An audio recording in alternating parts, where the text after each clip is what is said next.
I want to start with a problem that many of us have, which is we'd all like to increase our influence, right? Who wouldn't want to be more persuasive and more impactful? Whether we're a salesperson, whether we're a boss, a leader, a colleague, who wouldn't want to be more persuasive? And so a number of years ago, some researchers at Stanford University looked into how language might impact persuasion. They went to a local preschool and they asked the kids, 4 and 5-year-old kids, for some help cleaning up the classroom. It was a mess. There were blocks everywhere and crayons and various things on the floor. So for some of the kids, they used the traditional approach. They said, hey, can you help clean up? But for the other half of kids, they tried something slightly different. Rather than asking the kids to help clean up, they asked them to be a helper and clean up the classroom. Now, the difference between help and helper, those two words, are infinitesimally small. In fact, only 2 letters. I'll put them on the screen to make them even easier to see. Only the 2 letters ER at the end of help. Yet that subtle shift in language, adding those 2 extra letters, led students to be about 30% more likely to help clean up. Now, you could say, well, that's cute, but I mean, those are kids in a classroom cleaning up. What about adults and more consequential behaviors? So a couple of years ago, some researchers looked at a much more consequential behavior, and that is voting. Voting takes a lot of time. Not everybody wants to do it. It's effortful to turn out to the polls. And so they wondered, well, could we get more people to turn out by shifting the language we use to make that request?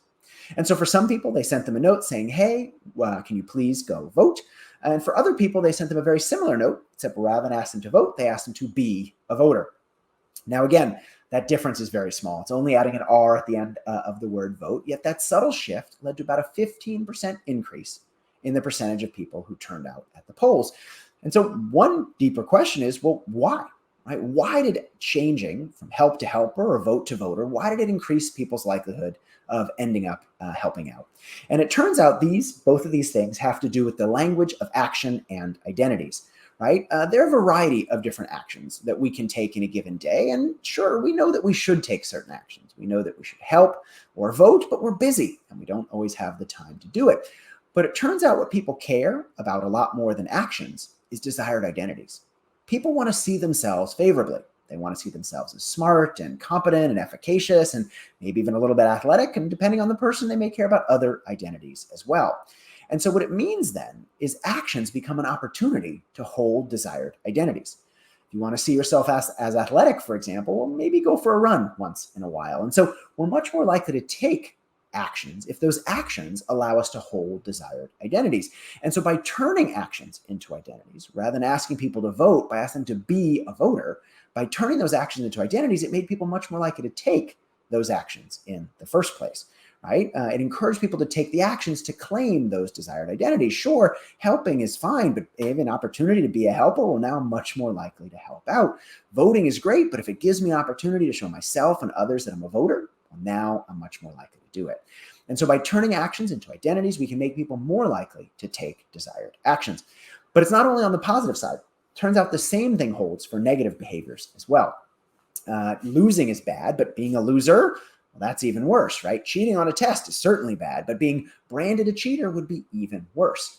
And so when cheating would make you a cheater, when that action would make you hold that identity, research finds it makes people a lot less likely to cheat, right? Because no one wants to take the action and claim that desired or an undesired identity. It reminds me of that old anti-littering campaign. Rather than just saying don't litter, they told people, hey, don't be a litter bug.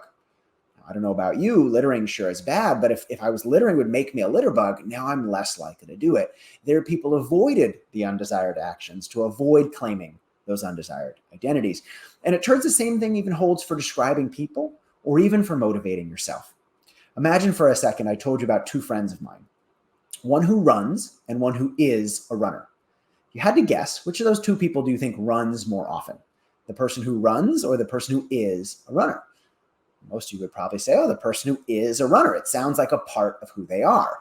If someone drinks coffee, they might like coffee. If someone's a coffee drinker, it's part of who they are. And so we can think about these tools even for describing ourselves, right? If I want to get myself in shape more by describing myself using that language, by shifting an action to an identity, or in many cases, a verb to a noun, it can make me more likely to take those desired actions to claim those identities. Same with describing people.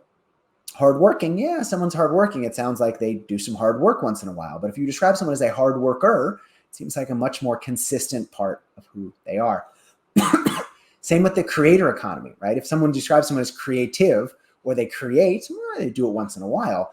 If someone describes them as a creator, it sounds like a lot more stable part of who they are. And indeed, YouTube and others have done a great job of making those careers, right? Influencers or creators now seem like a tangible thing that people can hold. And while this idea of turning actions into identities is an important one, it's just one example of a much broader principle. And that is the language of agency and identity.